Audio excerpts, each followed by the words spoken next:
राधे राधे दोस्तों। आपका हमारे आध्यात्मिक मंच पर हार्दिक स्वागत है। आज हम गहराई से समझेंगे भगवत गीता के दूसरे अध्याय सांख्य योग को, जो जीवन के सत्य, कर्म और स्थिरता का मार्गदर्शन करता है। यह वही अध्याय है जिसने अर्जुन को उसकी मानसिक दुविधा से बाहर निकालकर कर्म योग का अनमोल उपदेश दिया। आइए इस दिव्य ज्ञान को विस्तार से जानें।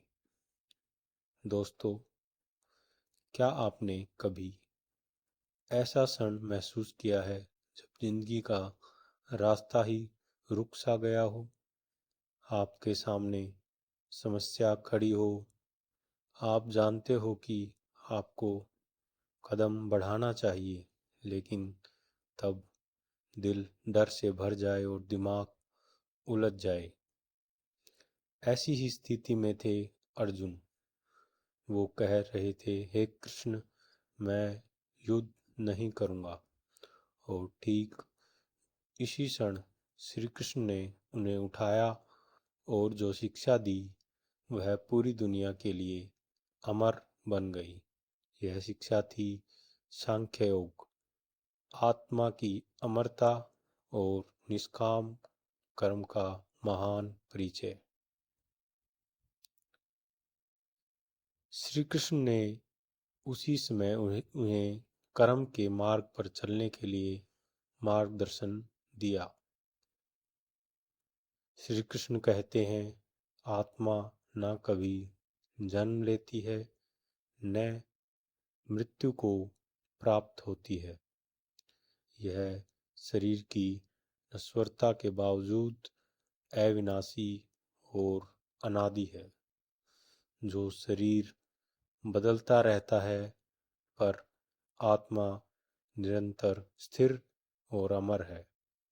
इस समझ से मृत्यु और भय से ऊपर उठ जाना चाहिए। और यहाँ पर हमें गीता सिखाती है, हर इंसान का एक धर्म होता है। विद्यार्थी का धर्म है पढ़ाई करना, किसान का धर्म है खेती करना, माता पिता का धर्म है परिवार संभालना। कर्तव्य से भागना हमेशा दुख देता है। कर्तव्य निभाना ही सच्चे धर्म का पालन है। अब आता है गीता का सबसे गहरा संदेश, निष्काम कर्म। कृष्ण कहते हैं, कर्म तो करना चाहिए, किंतु उसका परिणाम मन के विषय न बने। जब हम कर्म करते हैं परंतु उसके फल की चिंता त्याग देते हैं, तो मन को विचलन नहीं होता।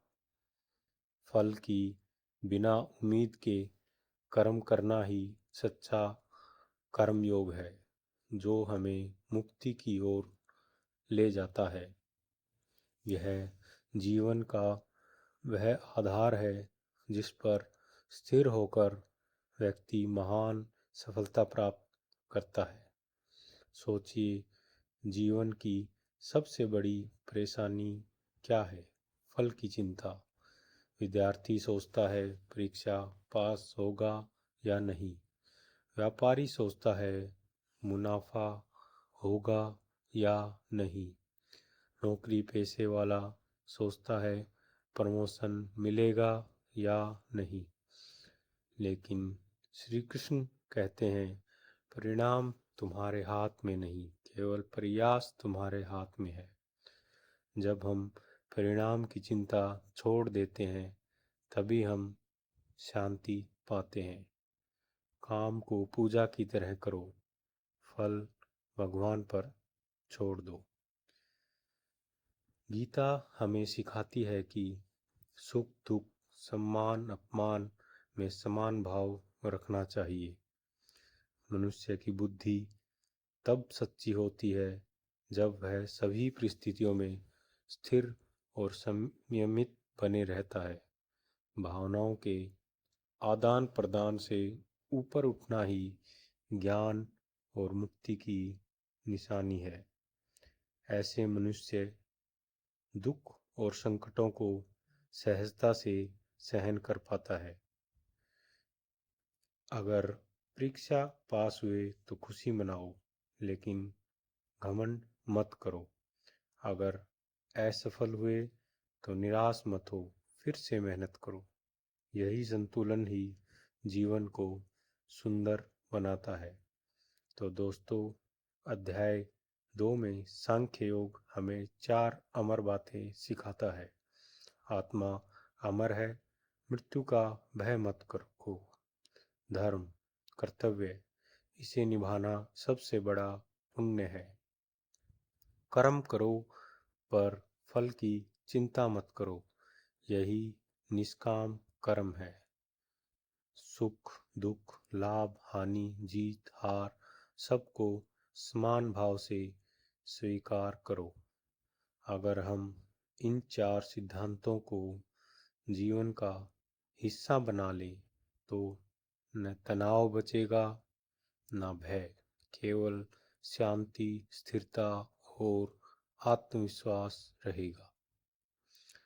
अर्जुन की कमजोरी गीता का सबसे बड़ा बल बनी। इसी अध्याय से गीता का हृदय हमें मिलता है, निष्काम कर्म और आत्मा की अमरता। अगले एपिसोड में हम देखेंगे अध्याय 3 कर्म योग, जहाँ कर्म का असली रहस्य और गहराई सामने आएगा।